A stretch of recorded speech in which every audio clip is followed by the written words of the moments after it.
লাগছে। তবে আমি বাংলাদেশের শীতটাকে অনেক বেশি মিস করি। আমি উত্তরবঙ্গের মেয়ে। আমি কুড়িগ্রামের আমাদের বাসা।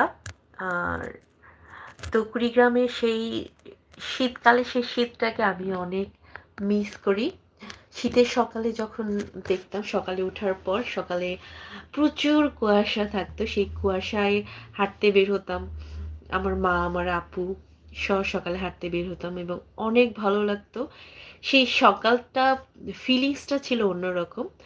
আর সকালবেলায় দেখতাম আমাদের বাসার সামন দিয়ে খেজুরের রস বিক্রি করতো কিছু লোক। ঘাড়ে করে নিয়ে যেত আর বলতো যে আ উম খেজুরের রস লাগবে। ঠিক তো ওই ফিলিংসটা ছিল অন্যরকম। আমরা সঙ্গে, সঙ্গে দৌড়ে যেতাম। আমরা একটা গ্লাস অথবা একটা জগ নিয়ে যেতাম রস কেনার জন্য। তারপর সকালে রস খাওয়ার যে ফিলিংসটা ছিল অন্যরকম। আ অন্যরকম